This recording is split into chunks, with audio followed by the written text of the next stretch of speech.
Welcome everybody to another Cool Kids live review. Today we are going to be discussing an adaptation of a theater play based off an adaptation of a book.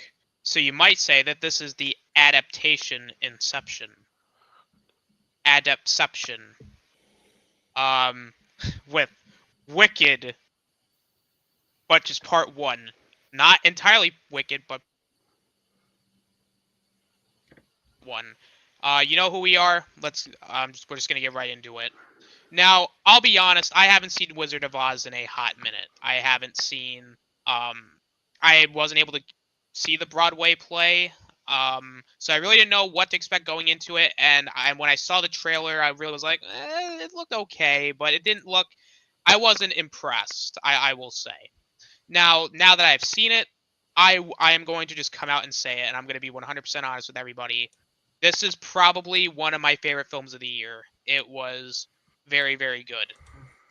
Now, let's get the biggest positives out of the way first. I think the performances all around I thought were tremendous. I was especially impressed with the two main leads, Cynthia Irvin and Ariana Grande.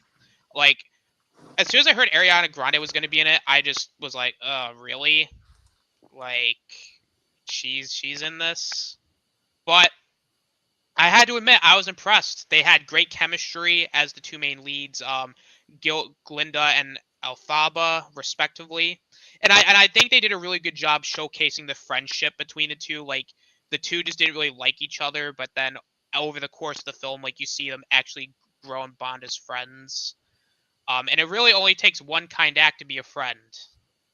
Uh, that's just a fact. I thought the other performances were great too. Jeff Goldblum as Oz was just really, really funny. Because all I can just think of is Jeff Goldblum going, "Yeah, listen, I'm the Wizard of Oz, and as the Wizard of Oz, I'm gonna save you some rent on your apartment because I do those commercials too. So and because I'm Jeff Goldblum, and I didn't even know Michelle Yeoh was in this, but she plays Madame Horrible, and I thought she was great too. Um, I'm also gonna get the other obvious one out of the way right real quick. I thought the music was really really good. The singing in particular, like the musical numbers were great. Um, and I was genuinely impressed. Like there was a lot of great music tracks here. I thought like the main standouts obviously being Defying Gravity. I thought The Wizard and I was great too. I thought What Is This Feeling and I'm Not That Girl were done really well too. I thought it was all paced very well, and I felt that it felt natural. Like it didn't completely take away, and it didn't like stop the momentum of the movie. Like it actually kind of worked with the pacing and everything. And the and I really thought the story here was really well done. Like that the story like on paper is very basic. Like, oh, you have the Wicked Witch of the West. You know, she's being ostracized by society basically because she's green, and then she wants to become like she wants to work with the Wizard of Oz, but then of course that doesn't happen. And then once she gets that opportunity, she finds out that it's not all it's cracked out to be, and almost like very like I kind of view it as it's like basically not everything is at its as it seems. Um, and it I thought this film really is tragic if you really think about it. It's a tragic story because you have an individual who was basically put on this earth with a green shade of skin because of an affair, and then she's basically hated by her father, and it really showcases like the real mental health struggles and almost like and it also really just showing like discrimination and how like that could really fuck with somebody. And I thought like the massive twist like well actually no before I get to that the whole the whole like scene where she gets her witch's hat I thought was was unironically really nice because maybe because to some people you would see that and go, "Oh, that's hideous. Like, why would you wear that?" But then to her, it's like, "No, this was actually that was really really nice of her." That's what gave Ariana Grande's character Gilda the a witch's job, because she never really. I don't think it really goes to show, like, that shows like what something maybe small to somebody is very, like, could be powerful and impactful for others. Like, that's another thing I took from that too. Because, like, because it's just the attention to detail and stuff like that. Because when you see, like, the hat and then everyone's like laughing at her, but then you see like Ariana Grande's character like actually feeling like, oh, like, no, I'm compassionate. I like, you know, that I thought was really cool. I'm sorry if it sounds like I'm like kind of out of it here. It's just I'm kind of winging it, because it's one of those films where it's like it's kind of like the Iron Claw for me, where it's like it's really good, but I don't know how to like kind of describe it into words how much I like it. And I will say too, the visuals looked really good as well. Like, for the most part, I didn't have any real issues with the visuals. They looked a lot better than what I was expecting. Um, if I had any real nitpicks or complaints, I would say maybe it's a little too long, but I wouldn't say but that's not really a negative. That's more like a nitpick for me. Uh, but that being said, though, this whole movie was tremendous. I thought the story, the music, the musical aspect, I think everything blended together really well. And as much as, granted, I may not have done it justice, I think everybody else here will. I honestly, like, this was phenomenal, and I can't wait to see part two, because part two is all kinds of fucked up. If you're a fan of the musical or you're a fan of Wizard of Oz, I would say, yeah, definitely watch it. I recommend it. This film so far is probably my number 3 favorite of the year. I mean, it could change once I see some other films, but as of now, it'll probably still be on my best of the year list. It doesn't take away my enjoyment. Outstanding. And with that, my grade is a 9.5 out of 10. All right, Rob. Alrighty, let me go and pull up my review. Okay, there we go. Okay, so Wicked. Let me start off by saying that I have not read the book or seen the Broadway musical play. I am aware that it is popular among the musical theater crowd. It's just I'm not really that familiar with the story. However, I was curious about this film. I mean, the trailers, even though yes, AMC pretty much pulled a Quiet Place Day One and promote overplayed the hell out of the trailer. I mean, I was still a little intrigued, and I was still curious to check it out. And then I saw it last week, and all I have to say is, wow! Now I want to see the Broadway play and or read the book because this film is amazing. Performances are great. Not a single bad performance stuck out for me, from Ariana Grande to Cynthia Erivo to Jeff Goldblum to Jonathan Bailey to Michelle Yeoh. Everyone brings their A game. Um, it's just like they all feel like they're characters that they're supposed to be playing. So the CGI and production design, they do really look wonderful. You actually do feel like you're traveling through the land of Oz, you know. And I also like the makeup look on um, Alphaba, or the Wicked Witch of the West. So it does look, the visuals do really stand out for me. The musical songs, they're incredible. So in fact, I will say this: when I first saw this movie last week for the first time, I pretty much would, every time I got in my car, I had listened to the hell out of the soundtrack. It just, like, honestly, this honestly feels like, even though I was watching a movie, it felt like I was actually there watching the Broadway play.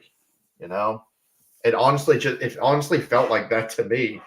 And the songs, there's not a bad one in the bunch. From No One Mourns the Wicked, Popular, The Wizard and I, what was this feeling, and of course, Defying Gravity.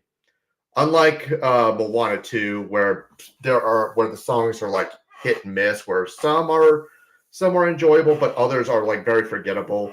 There's not a single bad song. All of the songs in this are just fantastic to me. In fact, I watched it a second time earlier today, and if I said this in the chat, like if I was the only one in the theater, then I would pretty much be singing along. But of course, I know that with my luck, I know that that's not happening because I don't think I've had a moment where I had the theater to myself watching a movie. But I digress. Um, the story is very well done. Yes, while it is a little tiring trope at this point with turning a classic story on its head from and retelling a story from the villain's point of view, where the heroes are seen as the villains and the villains are seen as the heroes. That's not really anything new. I get that. But this is honestly the thing that this was honestly the film that kind of inspired that. This is the one that kind of started everything, started it all. So, and I mean, it is very interesting usually retelling a story through a different character's perspective, and how they view it. That is, I mean, that does sound interesting. I love the chemistry and relationship between Alphaba and Glinda. They both developed that they were on opposite ends of the world from each other and started to become enemies. But as their development, as the movie goes on, that you see more of their connection, you see more of their development, how they went from being rivals to being friends. My favorite part is actually the party scene where Alphaba is dressed up like with the hat and the black cloak and all. She's an outcast kind of thing. No one's on her side. And then when she does a silly dance, Linda just decides she feels really bad for having to put her in this situation, and she joins in. And also by how things go at the end with their relationship, it does get kind of sad though. But then again, we'll have to wait for part 2 to see what happens though. But even then, we kind of already know what the outcome is for Wizard of Oz. But I mean, I digress.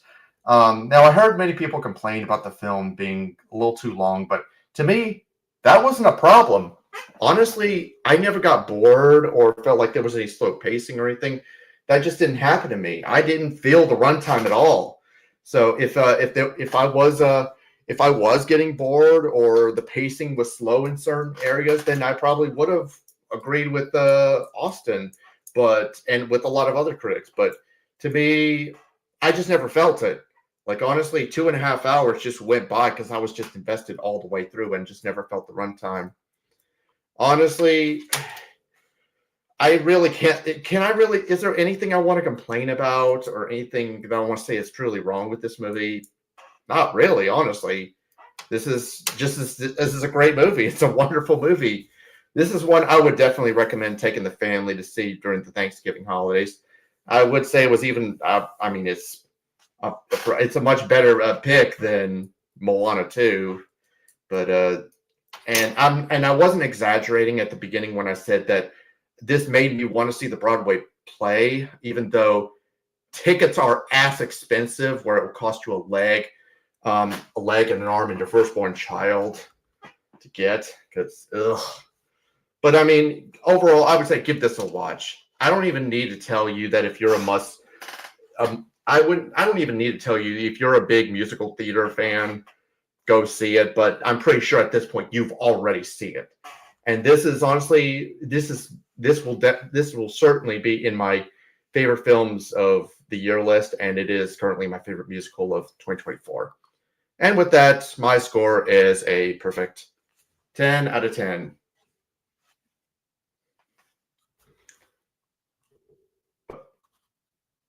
Mark left. My turn now, and I apologize if I sound nasally. I have a cold. My sister fucking gave me a cold, so yay. But yeah, Wicked. I'm just gonna say this: the guy who edited those fucking trailers needs to be thrown into a fucking landfill and stat. So now we have finally gotten to see the second part of the Glicht phenomenon, and I think it's safe to say both movies I thought would end up being crappy schlock at most turned out to be very well done and very well made movies, albeit flawed. So, no, I don't think this is a masterpiece. It's not Oscar award worthy, and it's not the fucking cure for cancer personified. It's a very entertaining epic, albeit way more flawed than people are seeing. So, let's get into it, shall we? The acting was superb. I expected greatness from Cynthia Erivo, and that's what I got. Her acting is exceptional. The proper amount of emotion was delivered very well for appropriate scenes, as well as having an amazing set of pipes. I didn't expect the greatness of her voice, and goddamn was it spectacular. I thought her chemistry when it came to Galinda, later Galinda, was good from both sides, whether it's loathing or friendship was a good one. Speaking of, I did not expect Ariana Grande to be as good as she was. I mean, she's an actress. She did start out as an actress, so I expected something okay, but like not this good.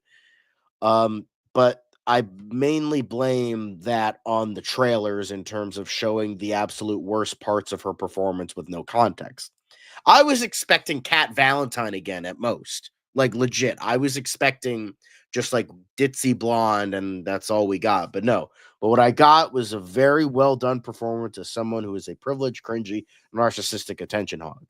But I liked how they didn't totally have her as the bad guy. Her heart was in the right place many times, but the attention she craved was placed in front of everything else, unfortunately. However, when it's in regards to them being friends, not nearly enough time was showcased for that aspect. I felt like the majority of the movie was them hating each other than them liking each other. So when the ending of the movie does happen, it doesn't feel as impactful because I didn't quite believe it as much, which is saying a lot since this is a nearly 3-hour fucking movie. In regards to the supporting cast, Ethan Slater is an absolute sack of shit, as we all know, but he does do a fairly good job as Bach. Plays an annoying yet decently likable simp to Galinda. Nessa Rose, played by Marissa Bode, is good, but I feel like she's kind of thrown away after the beginning of the film, especially when the silver slippers originate from her, essentially.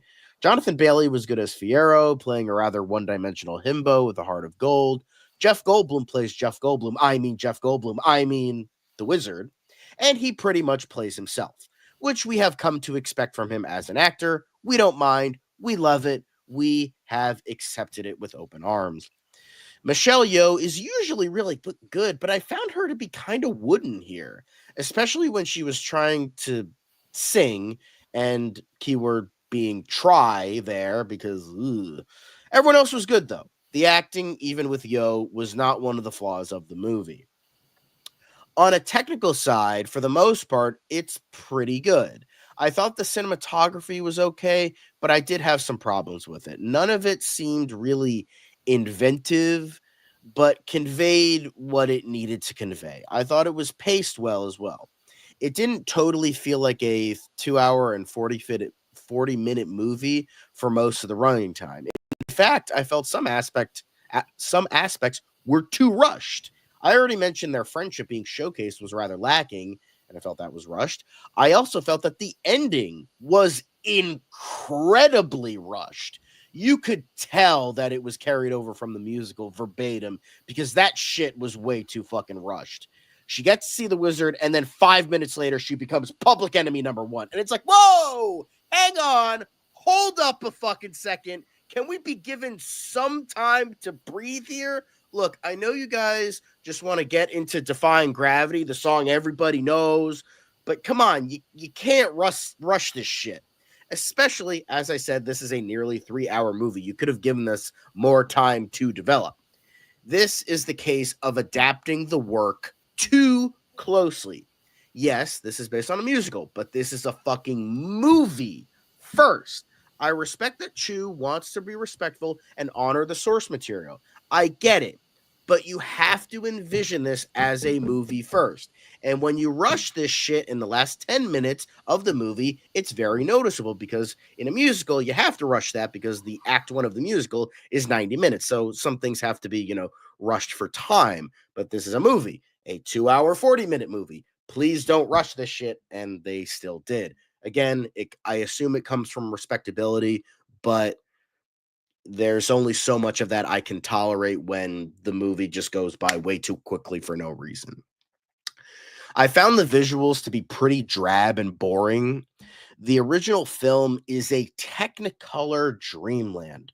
Bright, beautiful colors that make the wonderful land of Oz look even more unreal than it actually is. Yet this movie is, well, to quote Weasel from Deadpool, motherfucker, you are hard to look at. I have seen westerns that are more colorful than this movie. But this is the crux of modern movies that all have this need to be drab and gray and brown and fucking boring to look at. Where's the fucking color? It's amazing that there is such a hate boner for black and white movies, yet we're halfway there in regards to fucking modern movies anyway. Like, we have color movies. Make them fucking color. Please. I wanted this shit to be puking fucking rainbows. I wanted this shit to have the saturation of like Mad Max Fury Road. That's what I wanted this shit to fucking look like. I want color in my Oz movies, god damn it. On top of it, it's also way too overexposed in a lot of scenes.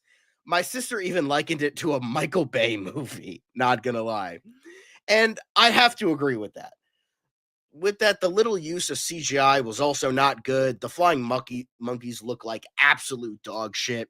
And that was the major showcase of CGI. Some of the scenes with Elphaba flying around was okay, but a little awkward, mainly with zooming in on her face. It looked like Rush to Marvel crap.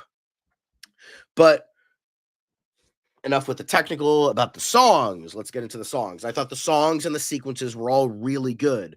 I knew of the music because my sister incessantly played it when she was in high school. So unfortunately, the Wicked soundtrack was an earworm for me for many years. But here, I thought the songs were still pretty good, albeit some were kind of forgettable when it came to some of them. They were a little bit forgettable.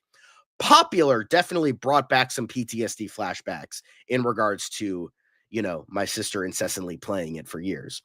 Defying Gravity is, of course, fucking amazing, like it always was, and it was here too. And Arrivo fucking aced it. Now, I don't remember any of the actual song names, but I liked all of them. I thought all of them were pretty good from what I remember. I'm just bad at remembering names. But the story was rather good. I was interested all the way through, and I liked how everything was built up and then fell. I like how this was a vision between Chew, the book, and the musical, and I think all three managed to intertwine quite well. It does suffer from prequelitis, like how it has the need to set up every bit of lore from the original film. Some of it makes sense, like Elphaba being green and the shoes, and why she cares about them so much. That's understandable. But the fact that McGuire originally had her name as Galinda just to change it to Glinda to showcase the annoying parts of her character when there's already an orgy of evidence in regards to that felt dumb. Then the Lion Cub that will, of course, become the Cowardly Lion, the Poppies, and other things like that. It's not too bad since part of Wicked is the retelling of Wizard of Oz from the Wicked Witch's perspective, so it is a bit more forgiving than some other prequelitis movies like X-Men Origins Wolverine or Solo, a Star Wars story. I also hate the good guy was actually evil all along and the bad guy is actually the good guy trope. Now, before you bite my head off, yes, I understand that this was based on a book from 1995 and a musical from 2003. This was before the stupid trope became incessantly popular, no pun intended. But I have to view this as a movie from 2024. And I view that as a flaw for me because they could have at least dialed it back a little bit to avoid those cliches and tropes that is now heavily present in Hollywood nowadays. It is an adaptation that I feel came out at the wrong time. If this came out in like the mid to late 2010s, it could have fared a lot better. But now it's seen as tired, even though the book and musical came before it became tired. So even then, I must look at it as a movie from 2024, not an adaptation. And with that, it's kind of annoying. Sorry, not sorry. But overall, this was a very good film. It isn't even close to Oscar worthy or a masterpiece, but as someone who was expecting nothing good, in fact, I was expecting a bad movie after those trailers, I was surprised with how much I liked it. I am actually now reasonably excited for the sequel. With that, I give it a 7.5 out of 10.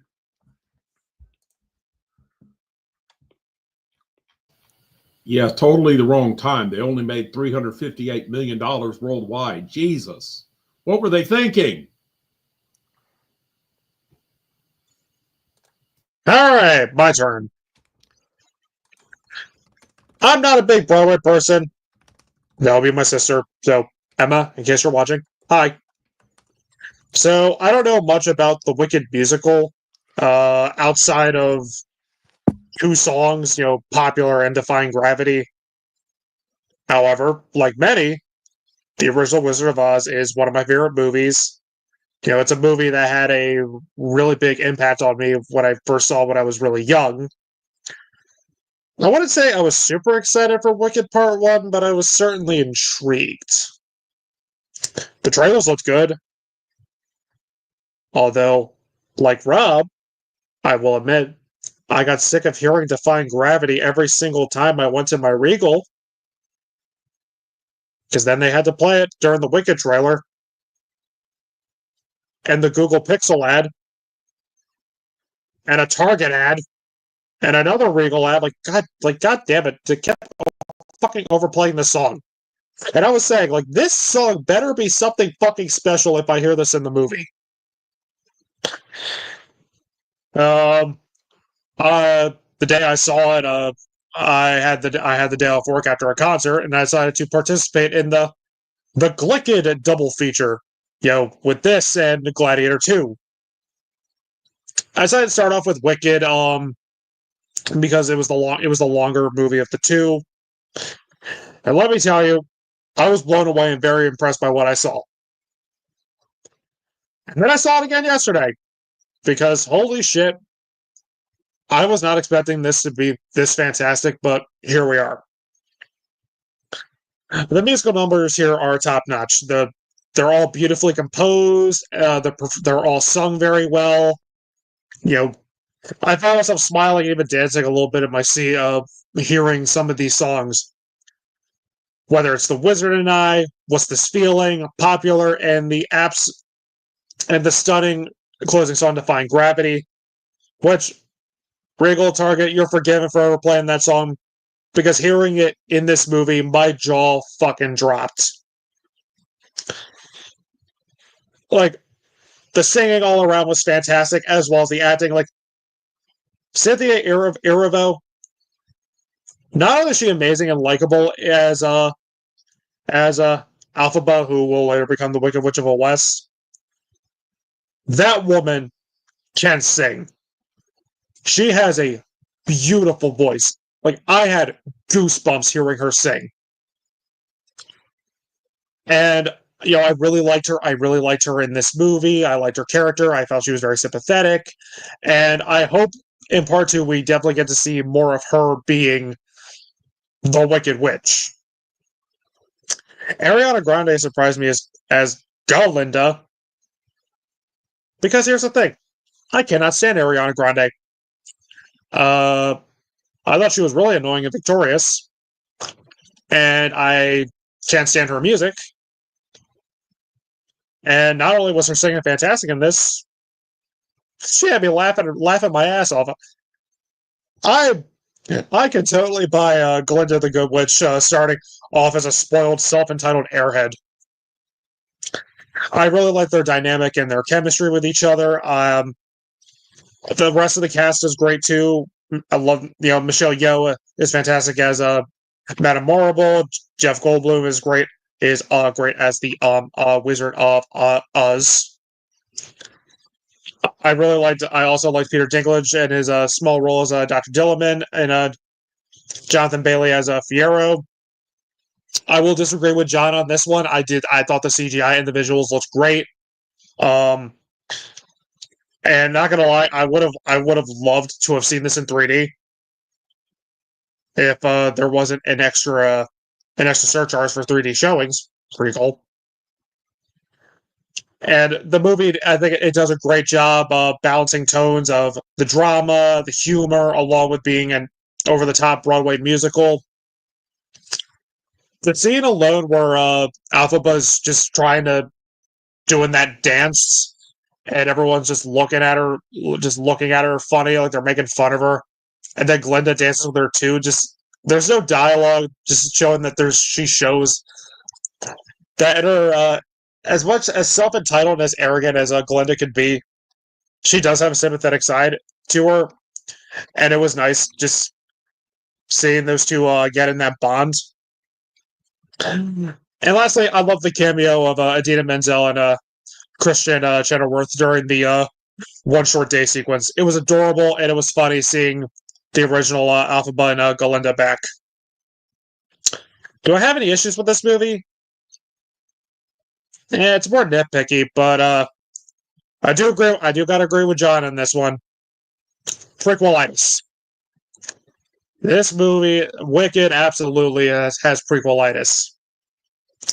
I'm kind of sick of this cliche with prequels that all the events that tie into the original movie have to happen either on the same week or the same day, just conveniently. Like, oh look, this is how she got the hat. Oh look, this is where the Cowardly Lion came from. Oh look, this is why the yellow brick road is yellow. Oh look, this is where she got her broom. This is how we got this. This is where we have this. And this is how they came across this thing. I don't know, maybe it's just me, but I can't stand that with prequels. And I also would have liked to see more of Galinda and Alphaba as friends. Sure, like the popular song, like and them in Oz. That was great. Those were great bonding moments. But I don't know. I would have liked a little more. But despite those couple nitpicks, Wicked Part 1 was fantastic. It's beautifully shot, well acted. Got a wonderful set design. It's got catchy songs. It's a lot of fun. And I am eagerly waiting for Part 2 next year. I can't wait to see where this goes.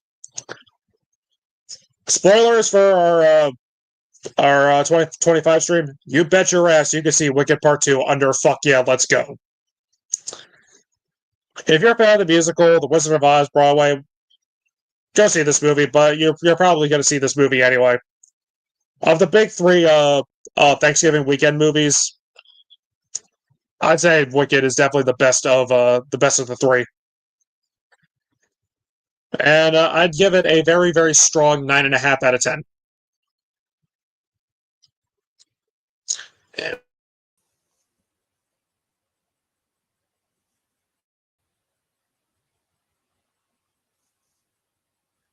I am Gaxiology, the great and powerful.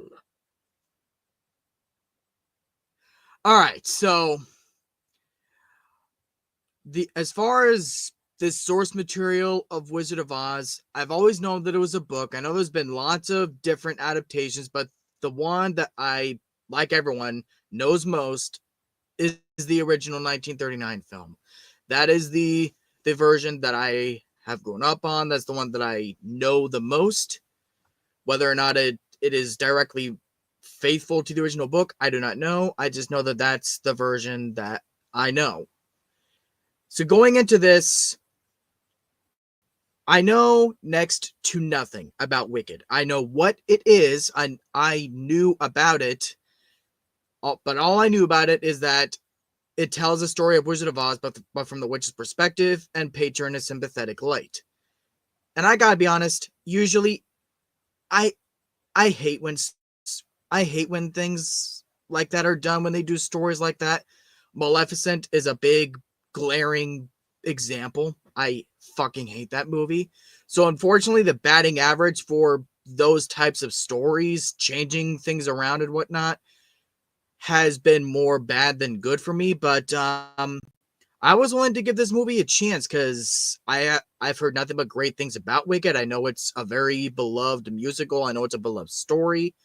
So I even wanted to avoid the trailers for this because outside of knowing that that the Wicked Witch is sympathetic in this, I know nothing about how they're gonna change other aspects of the story. So for the most part, I avoided the trailers as much as I could. And yeah, I'm with most everyone else here. This is very likely going to be, if not among my top 5, definitely my top 10 of the year. I fucking loved this movie. This is how you do stories like this where you paint different characters in different lights. It's just, for some reason, it worked really well here for me. Because I think the Wicked Witch is a type of character that if you wanted to paint her in a more sympathetic light, you could. And I think it worked really well here. I thought the actress did a very good job at making her likable and sympathetic. You feel for her. It's throughout so many points in this film, especially in a lot of the third act where she's getting enrolled at this university or whatever, and everyone's shunning her. I felt for her, and outside of things being rushed in the third act, that is something I will agree with. I do love how they at least built out and built up, going from loathing to friendship. That part, I think, was done very well. And I do think it's ironic for a near 3-hour movie that the ending of all things is rushed. Because when they meet the Wizard of Oz, excuse me, the Wizard of Oz.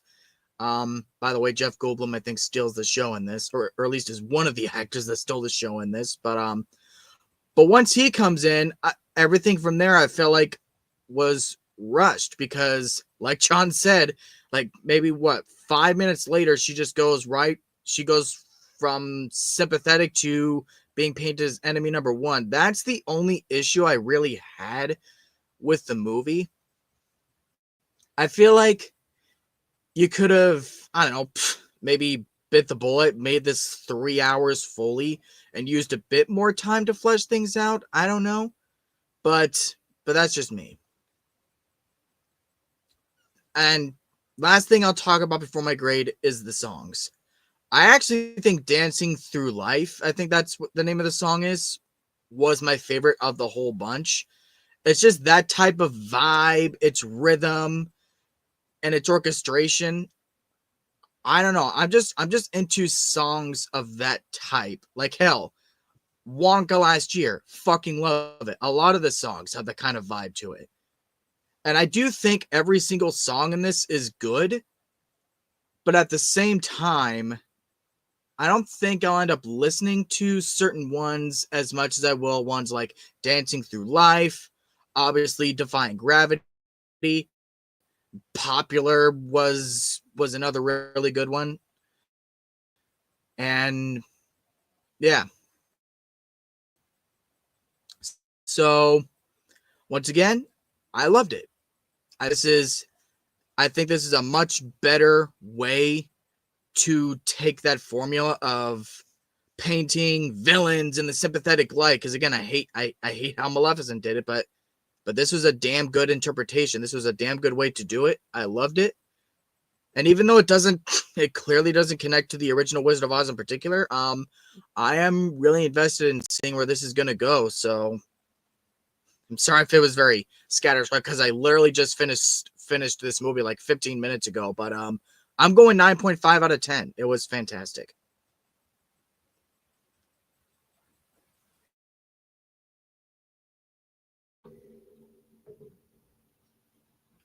Mark, are you there?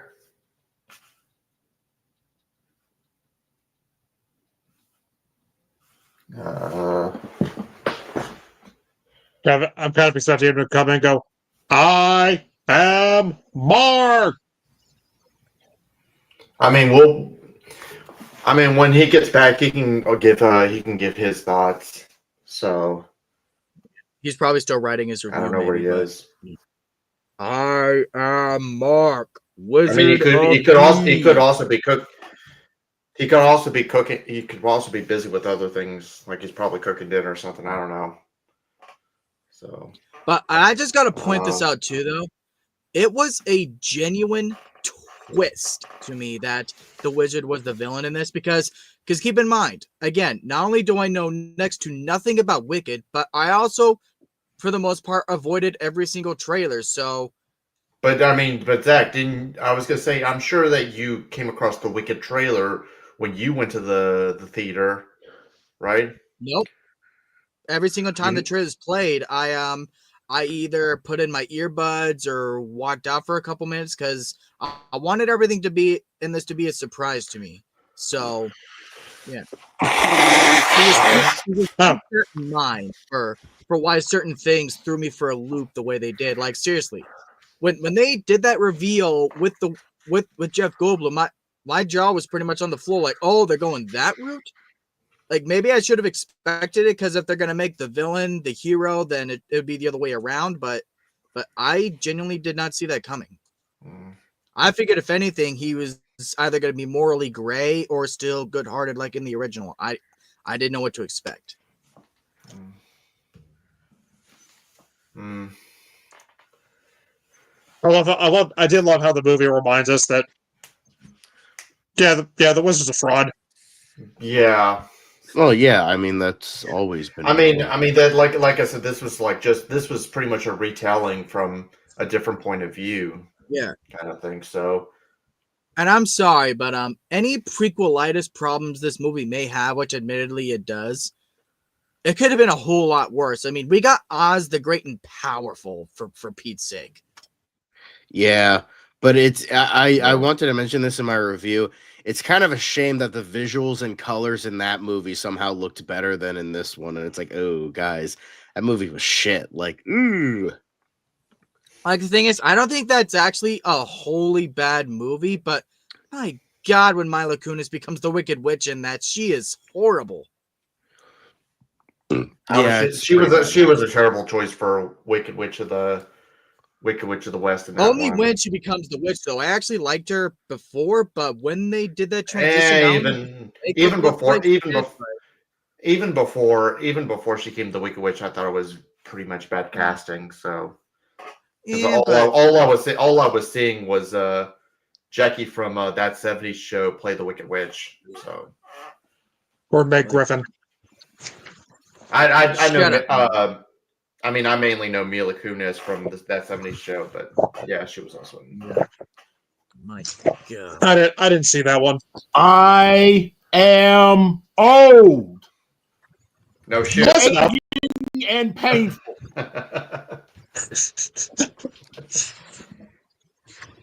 All right, my turn, bitches. All right, let me just pull up my fucking review here. Oh shit! I accidentally clicked the wrong link. God damn it! Quit asking me to fucking sign in. All right. So, all right, folks. So, are people born wicked, or do they have wickedness thrust upon them? This simple question drives the tale of the infamous Wicked Witch of the West, first appearing in a book by Gregory Maguire and then a hit Broadway musical by playwright Woody Holtzman. The story approaches the beloved tale from what was then a unique point of view, that of its antagonist, the embodiment of evil herself. Or is she? Perhaps she was just born that way. Maybe she was misunderstood or unfairly mischaracterized that way by her detractors. Maybe it's all propaganda by a tyrant with absolute power over the land. Maybe she was driven to extremes by the ruling authority. After all, at the end of the day, all she really wanted was her dead sister's shoes. This film, the latest adaptation of the tale, had a towering task before it. By now, villain origin stories have become so commonplace as to be trite. Thank you very much, Sony Spider-Man villain verse. There's nothing unique or shocking anymore about redeeming a hated villain on film. There's also the pressure of recreating a beloved musical and book for the big screen. Fortunately, director John M. Chu proved up to the task and then some, with the help of Holtzman herself on the screenplay, gorgeous music straight from the musical by composer Stephen Schwartzman, beautiful cinematography by Alice Brooks, and a terrific cast including Broadway veteran Cynthia Erivo in the lead role as the green-skinned Elphaba, Actress and singer Ariana Grande as Diva and Good Witch Glinda. Oscar-winning actress Michelle Yeoh as Madame Morrible. Peter Dinklage as the voice of Goat Professor of History / animal rights activist Dr. Dillamond. And Jeff Goldblum as the Wizard. Chu and his cast and crew have delivered on the lofty expectations of those who eagerly awaited this film, and then some. Obviously, the film chooses to follow the musical more than the book, which is a lot darker and more graphic. The first page has Dorothy and her friends literally discussing rumors that the witches intersex, after all, not to mention some rather graphic sex scenes later between Elphaba and Fiyero, and that's just the tip of the iceberg. That would hardly do for a family-friendly musical film, so this film follows very closely in the footsteps of the musical with its bright and cheery air.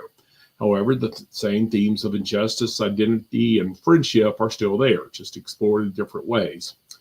The musical is more subtle with its political undertones, focusing more on Glinda and Elphaba's friendship, while the book is a more blatant political allegory, not unlike the original book by Frank L. Baum, which some scholars have seen as an allegory for the politics of bimetallism at the turn of the century. That is the gold and silver standards, if you, for those of you history buffs out there. While the film wisely follows the musical very faithfully, in fact, it is a love letter to it, splitting the story into two films allowed them to expand upon some of the characters and their relationships. We get more, for example, we get more of Elphaba's childhood and see why she's so passionate for animal rights. The film covers part one of the musical. It starts with the death of the Wicked Witch of the West at the hands of Dorothy, seen walking with her friends from behind, carrying the witches down the yellow brick road, carrying the witch's broom to the wizard, with only the witch's iconic hat left behind in a puddle of water. Meanwhile, as the Munchkins celebrate the death of the tyrant with song and dance, Glinda the Good Witch appears and begins the tale of their friendship and how it all began at Shiz University years before. At first, Elphaba is only there to look after her sister, Nessa Rose, played by Marissa Bode, a slight change from the musical, where she is already a student. When she accidentally gives a demonstration of her raw magical talent to save her sister, Madame Morrible, played by Michelle Yeoh, asks her to become her sole student, studying magic. That heightens her rivalry with Glinda, as she is known at the beginning of the film, who Ariana plays with as every bit the spoiled diva she is in both the book and the musical. Cynthia and Ariana have remarkable chemistry in their film, and their relationship is the beating heart of the film, much like in the musical. A wise choice for the film. The plot of the book is far more convoluted, which you can get away with in a book, but not so in a movie. We see the pair go from rivals to friends, but as the story develops, the politics of Oz surrounding the persecution of sentient animals, a major theme of the book, threatens to come between them. We see Elphaba grow from a shy, quiet girl who wields a sharp tongue and a sarcastic wit like a rapier to protect her fragile ego and mask her deep-seated insecurities, to a strong and confident woman who loves herself and takes a stand for what she believes. What truly makes the film soar and reach new heights, however, is the musical numbers. All the favorites from the musical are there, with the magic of cinema enabling them to provide bold new effects and spectacle on a grand scale. To say musicals have gone out of style since the 60s is an understatement, but they have experienced a bit of a renaissance in recent years, with films such as La La Land garnering Oscar attention. The musical's numbers in this feel like a throwback to that earlier era, with multiple moving parts and amazing choreography. The songs aren't wasted or mere spectacle, however, serving to move the plot forward and further the character development. Defying Gravity, for example, is powerfully performed by Cynthia Erivo at the climax of the film. It represents her finally coming to accept herself and embrace her destiny, perfectly setting the stage for part 2 next year. At the end of the day, this film honors the Broadway show, Maguire's novel, and The Wizard of Oz with one of the best musicals in recent memory. An absolutely flawless film from beginning to end that reaches soaring heights by its climactic end. This one is an instant classic, and my rating is an absolutely perfect 10 out of 10. Yeah, this was one of the few films this year to earn that honor. Austin, where's my banner?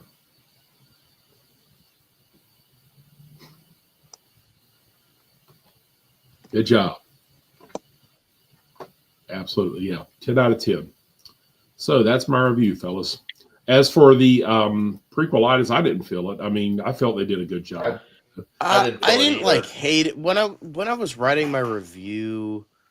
I was like, yeah. But then when I was thinking about it, I'm like, honestly, it wasn't too bad. Yeah. Like there were some obvious things, but like really thinking about it and then like writing down my thoughts, it was more like honestly nitpicky and like not as much because it's like part of like the allure of it is like setting all of this stuff up because there was like none of that. Usually it ruins the mystery. I don't think so here. Yeah. As well as the fact part of the story is retelling Wizard of Oz. Yeah. Like it's setting up that story again, just from the villain's point of view.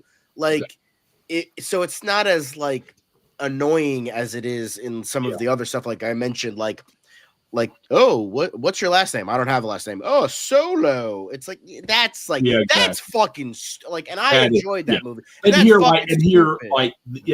like the hat is actually used further the story because, like I think it was Devin or Rob who pointed out that her giving that hat for Ariana, or maybe it was Zach, getting that hat from Glinda was an important gesture to her. That was a similar, friendship. That was the first, time she reached out around, or was it you, Austin, who pointed that out?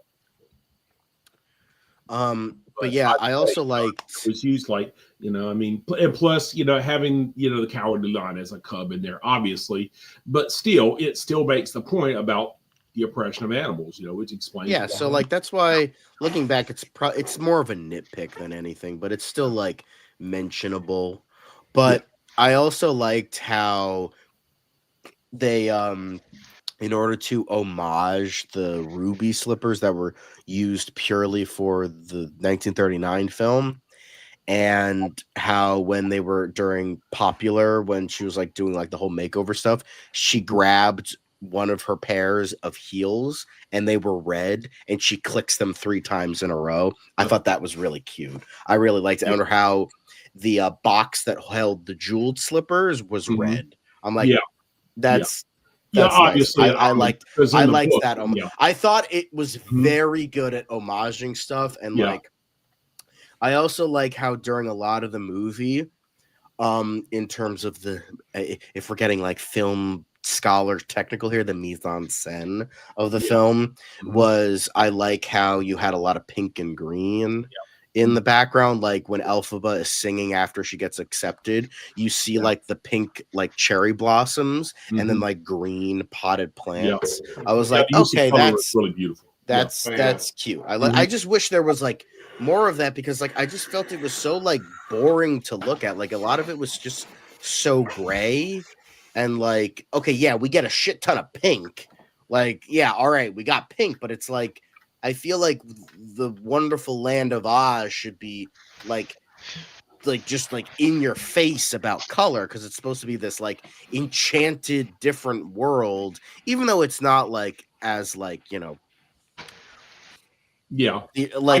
obviously you can't use Technicolor anymore, but like still at least try to like mimic that with the like oversaturation of colors. I think it would just be that much more memorable if they did that, and I felt like that they were missing that. I really wanted to see more of that, but I don't know, it just felt like every other modern movie where it's like, oh, let's see how boring we can make this look. I can understand that, but I mean, I like the look of the film, and but I mean, I thought it was a really, really beautiful story, and it's great adaptation. I mean, Jesus. Oh yeah. I mean, like I said, if I was just impressed with the music, I frankly think movies like Rise of Skywalker were ugly.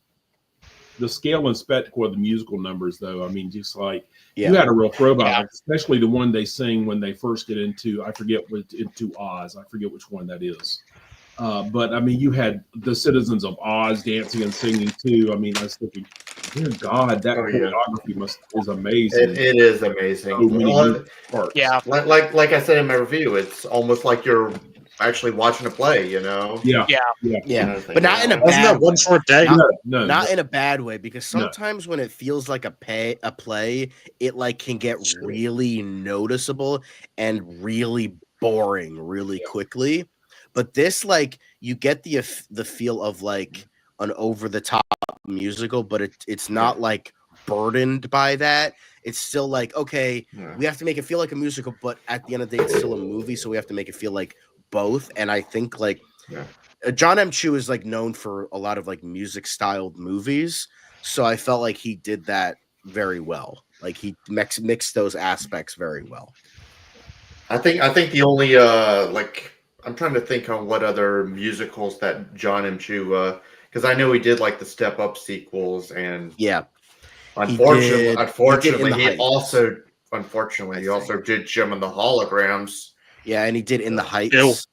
I think he did one other one. I forget which one, but I will say John M. Chu definitely did a better job than Tom Hooper with adapting a musical. Oh yeah, absolutely.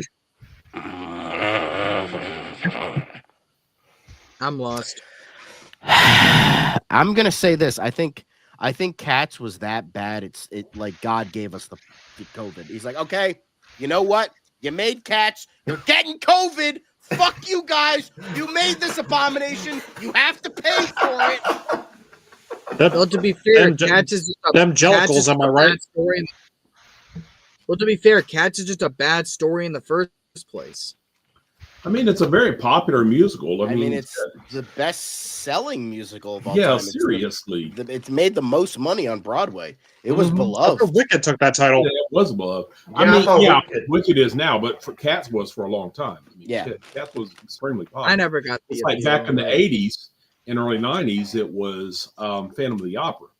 You know, Phantom of the Opera and Cats were right there neck and neck as, you know, extremely popular. Yeah, I never got the appeal. I have always despised Cats.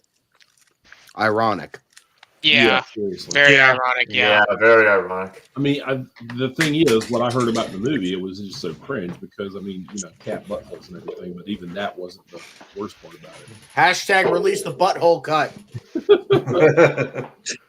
Yeah, we really did not see CGI. It'll make more than the Snyder cut. Just like a little detail I've always loved about Popular is which it always made me laugh whenever she did the popular lar. That all even when I first heard Popular in a music class I took when I was in high school. Like at the beginning of the class, we would he would play a song and then we would like analyze it. And Popular was the one he played. And as soon as I heard Popular, lar. I don't know why I just couldn't stop laughing. Maybe it was how Ariana Grande just sold that line that just made it work so well. I mean, that's how she got her start. Exactly. Really. I mean, shit, she was, you know, I mean, everybody. I mean, from what I understand, everybody loved her character on Victorious. I mean, so. Oh, I couldn't stand her. I never watched Victorious. Kaylee hated her too. So. Yeah, she was annoying. Yeah. I mean, Tori was still the most annoying character on that show, ironically, but you know. I mean, I do kind of feel sorry for her considering Dan Schneider had her do all those sexual jokes. Yeah. Yeesh.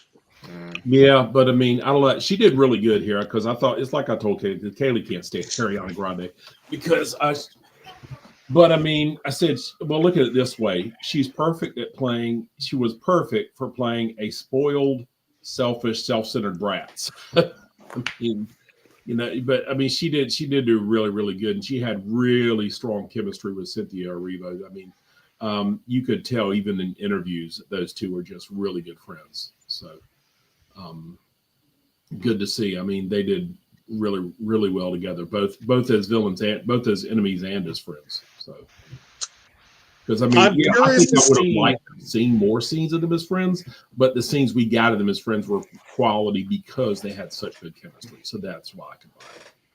I'm curious to see Cynthia actually as the witch, like seeing that more like evil side of her, like if we are going to see it, because I know very little about the musical, but I'd heard part 2 gets according to my sister, part 2 gets a lot darker. Yeah, yeah, of course, yeah. It does. I mean, she does turn into a tyrant. It's just that she has reasons. I mean, because they turn her into a villain. Like you said. I mean, Yeah. like he I said, wonder how they're gonna people balance need a that, good like- villain. So I mean, Like I wonder how they're gonna balance that. Like if they're gonna make her full on evil, are we still gonna be able to feel sympathy for her when she gets melted by the water at the end? I'll be interested to see how they do that.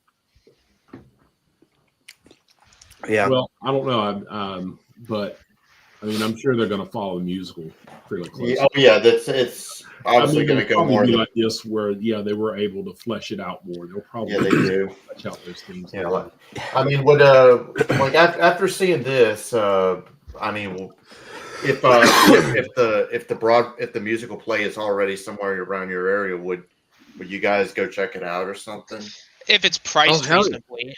I mean, it's not. Yeah. It's not. $180 Honestly, I don't know. Because the thing is the fact that I looked it up and I know that there's like a Broadway on tour, and the only place I could think of, like Charlotte, is Charlotte's coming to Charlotte. It's going to be coming in Charlotte in September and October of next year, and prices are ass expensive. They are like almost $200 per person. Yeah, that sounds about right.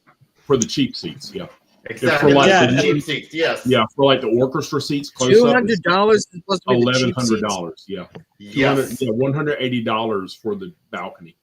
Exactly. 180 to 211 for the balcony, somewhere around. And it also doesn't help that I'm 3 hours away from Charlotte, so I probably would have to get a hotel or something. Yeah. I wouldn't, because I'm only like an hour and a half, so I mean I could just drive home. So I mean, Yeah, and don't forget, guys, like those prices are already ridiculous enough. But remember, depending, like if you're buying them from like Ticketmaster, you'd have to deal, your standing fee, your sitting fee, your fee, your fee fum fee, your $1 one her fee, the convenience fee, all those fees. we get it. But I Breathing mean, air fee. there's also the breathing fee and everything, parking, food, and all that stuff. So yeah, A living The fee. applause. We hate Robert The Smith. $100 the $100 applause fee, but they charge you for every single time you clap. get on with it. We get it. They have a lot of Ticketmaster has a lot of fees. Get on with it. I already made my point. Well, you forgot the most important fee of them all. The fee. I said the fee. Oh, well, the Ticketmaster fee. Sure. Or how about the fuck you? We're going to give you another fee. How about the fuck you? Let's move on fee. Let's go on. All right, sounds pretty good to me. If there was, honestly, if there was a show I'd love to see on Broadway, I'd want to see Book of Mormon or Spamalot. I actually did see Spamalot. I actually did see the play of Spamalot when I was in college. There's two and only two. It is awesome. So, I mean, there's more I would see. I'd love to see American Idiot. And I would love to see the Book of Mormon. But the two most important ones I want to see are Wicked and the Phantom of the Opera, because when I was in junior high, which we called middle school back in the day, back when I was in junior high, I grew to absolutely love that. We did that music in my 9th grade year in band, and I absolutely loved it. So I honestly would like to see the Lion King Broadway. I've heard nothing but spectacular things about it. I've seen that. I've seen that on Broadway, Zach. I've seen that because I went with a school trip once, the summer program, and they used to always she'd take me as a chaperone, the director of it, and I got to go up there and see the Lion King. It was really, really good because the kids came back and they put on their own play of the Lion King. Like they made all the sets and props and costumes and everything, and they did amazing. So, but yeah, it was really, really good. Fantastic. Funny we're mentioning that now because we got Mufasa coming out. Ew. Wouldn't that have been so amazing to see the Lion King remake is not so much like just adapting the play, but just making it actual humans for the story? I mean, I would have been happy. I would have been happy with it. I mean, I could have accepted that if they could have, I think that would have been great. Yeah. But I mean, so. Well, at least we've already seen the better musical between the two. So I mean, with Mufasa, I mean that's gonna suck. No shit. Yeah, not really. Here's a question: Mm. do you think this will make $1 billion, or at least get close to it? I think so. Yeah, I can see it Um, getting close. I Because how much I- has it made so far anyway? It's made. Hold on, I got it. This article is from November 30th, so today at deadline, and said during the course of the record Thanksgiving weekend, Universal's Wicked Part One has become the highest-grossing movie ever at the domestic box office, based on a Broadway musical. Said through yesterday, it had earned $214.3 million domestic, defeating the lifetime gross of 1978's Grease. And by Sunday, it's expected to reach just under 263 million. And worldwide, it will have 358 million and counting by Sunday. I would say that it probably. I mean, I don't know if it will pretty much be like I don't think it will be like number one through the next few weeks, But I think between now up until like the week before Sonic the Hedgehog 3 comes out, it will probably take one of the top spots. Like the only real competition it has between that time is Moana 2. Oh, you're not gonna like the news about that, by the way, Rob. Sonic 3 is expected to have the lowest opening weekend of the trilogy. By That's who? what's being tracked. Ooh. But wait. Well, it was something I was watching on the John Campea show where I just randomly came across it. They said it's only expected to make 55 million domestically. I mean, seeing how people love the first two. I mean, then again, it's I don't know. We'll have to see. So, But no, the music in Wicked was pretty good. I honestly, I would say like out of all like the musicals I would like to go see, I like to go see either Wicked, Phantom of the Opera, or I would probably like to also see Hamilton. yeah. Oh, Hamilton is good. I would love to that's see. another one. Hamilton's another one I would love to see. That's one my daughter has wanted to see for a long time too. I know what kind of musical plays do you guys remember? Like, I mean, what are some other musical plays you remember seeing? Shrek. I've lost See, I know track it's with how not- many I've seen. I know I've it's I've never seen a musical on Broadway yet. I've I seen. know- I don't know if it was. Oh, sorry, go on.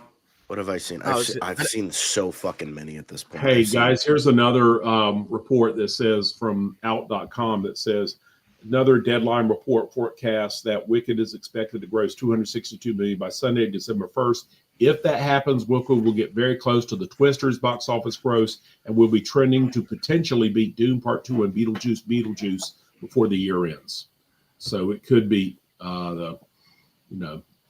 potentially be the Wicked. So, Don't and you- right now, Wicked, Doom don't Part 2 is number fucking 5 dare. highest grossing.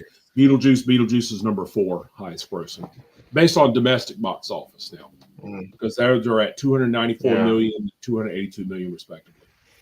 So it could get 300 million. That's domestic.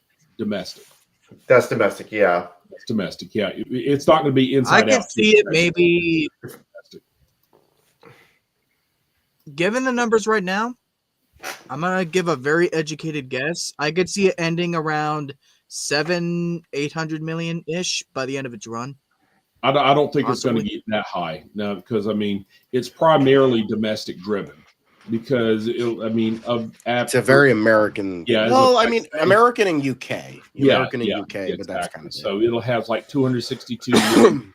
It'll have it should have around 358 million. So that means less than 100 million internationally. So I mean, it's primarily an American driven film because of Wizard of Oz, So yeah. So, but I mean, as long as it makes enough for the sequel in general.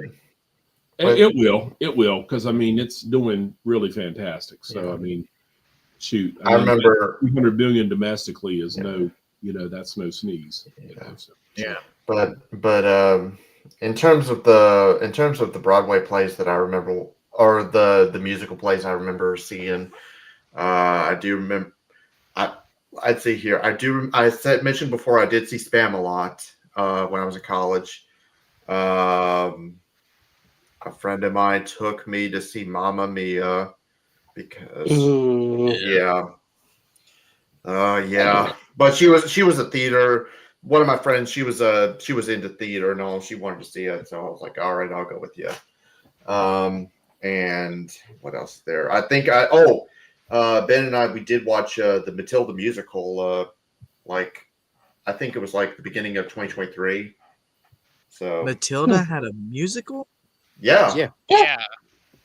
there's a musical play of it. Yeah. That's what who they want, like who's being in consideration for Dorothy is the girl who played her in Matilda, who also played Yeah. Abigail in the Yeah. Netflix version. The Netflix musical, yeah. Interesting. I don't know if it was the Broadway one, but I do know that I saw Aladdin on stage as a kid. Mm. I've seen see a Gypsy, no. I've seen Mary Poppins, I've seen the Book of Mormon, I've seen How to Succeed Without Really Trying, How to Succeed in Business Without Really Trying. I've seen Peter and the Starcatcher, which is a play, not a musical. I've seen Grey House was another one that was a play, not a musical. What else did I see? I've seen a lot. It's just like not everything. I don't remember every single one. I recently saw Spamalot, which I saw Ethan Slater and Jonathan Bailey in, who were both in this movie. Also, fuck Ethan Slater. Then there was also, what else have I seen? I've seen Anything Goes. That was another one. And God knows how many more. I've seen a lot of them. I mean, I'm right next door, so it's literally next state from me. So it's like, we see a lot of music, and my family sees like a lot of musicals. So I remember in the chat you mentioned that you saw like Back to the Future. Was that a musical? Yes, I recently saw Back to the Future the musical, which was really good. Gotcha. I have seen The Lion King and Richard III. That's pretty much it. No, I mean I have seen the Nutcracker Suite. The Nutcracker Suite. I took my wife to see that one year in Greenville, South Carolina, which was farther away than I thought. And she complained at how far away it was. So, but either way, that was beautiful. That was really good. And I saw one when I was a kid, some minor production. I don't know what it was. But I mean, when I saw Richard III, I saw it in Charlotte with a friend of mine because his brother was in the play and he asked me to go along. So really good too. Really good. So, but anyway, that's it. That's it. I would like to see more though. Oh yeah. I would too. I saw Shrek the musical. Based. That's awesome. Thank you. Based. Shrek the musical is indeed based, and it is also really good. I never saw Wicked. Wanted to see Wicked. I wanted to see Jersey Boys before. I saw Phantom of the Opera. That was another one I saw. I saw Phantom of the Opera. Was that good? Yeah, really good. That was really good. I've rarely seen a bad musical. Like I haven't seen anything. I saw The Shark is Broken, which was a play, not a musical. Which was really good. It was about it's an over-exaggerated look on the making of Jaws. Robert Shaw's son plays his father, and then Alex Brightman plays Richard Dreyfuss, and then Colin O'Donnell plays Roy Scheider. They're all really good. Oh God.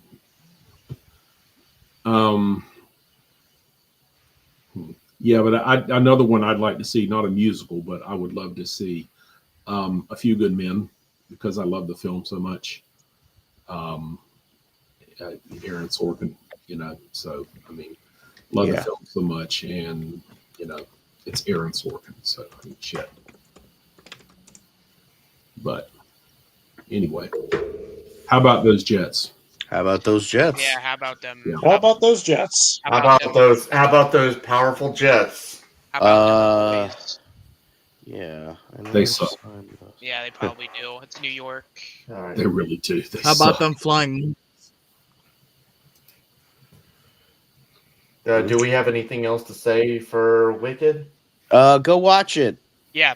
Go Don't watch fucking it. watch Definitely- Moana definitely 2. worth- Go watch this. Definitely If worth you want a it. good musical, watch this, not Moana 2. Hang on, I just got to Yeah. say this to all wrestling fans: if you don't want The Rock to main event WrestleMania next year, then go see Moana 2. However, if you want to see The Rock go on a reign of terror like Triple H did, then do not go see Moana 2. So. Oh, I've also seen Les Mis on both the West End and on Broadway. That's another one. I actually saw, fun fact, before he got famous with Stranger Things, I saw Gaten Matarazzo as... It was solid. Moana 2 was solid. What's his name? The main boy in Les Mis.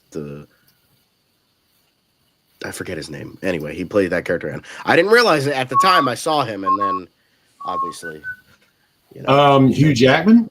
No. I saw Gaten Matarazzo as... Oh. Hold on. I'm blank. John Valjean? No, not Jean Valjean. Hold on. I gotta. I forget. Gavroche. That was his name. I was like, what the fuck is the kid's name? Gavroche. That I saw him as Gavroche. That was it. So a little fun fact. But yeah, I've seen whole good old Gavroche. And another fun fact, when we were going to see Les Mis on the West End, Iron Man 3 was coming out, and they had this huge premiere, and I saw Robert Downey Jr. from a distance. Because my sister and I were like trying to peek over, and we like, you know, we're like, oh shit, there's Terry, and he like came out from under the ground. It's like, oh shit, it's RDJ. It was really cool. Anyway. Yeah, but Wicked, definitely go watch it. We're on part 2. Yep. Yes, sir. So, does anybody want to tell what the next review is going to be? What is our next review? I don't even know. The next review is going to be. I believe we're going to try next week. I think next week we're going to try to do Cobra Kai Season 6 Part 2, and that'll be hosted by Jay. So that'll be next week, and then I guess if that doesn't happen, then the one after that would be either 2 reviews, either Kraven the Hunter hosted by Rome, or Lord of the Rings War of Rohirrim also by Rome. I don't know which one. So there you go. But we're going to try to do Cobra Kai Season 6 Part 2. So that'll be hosted by Jay. Alrighty. And do we have anything else, or? No. Okay. Well, that does it for Wicked Part 1. Stay tuned next year for Part 2. Yeah. But longest intermission ever. Exactly. So you'll definitely have enough time to go to the bathroom.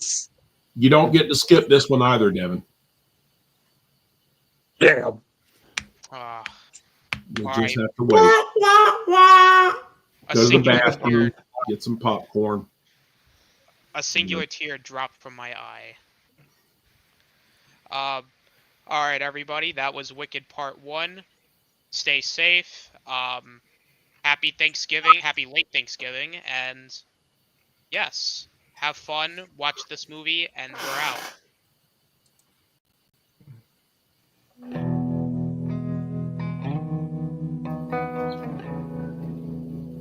Once again, we have brought light into the world. You're welcome.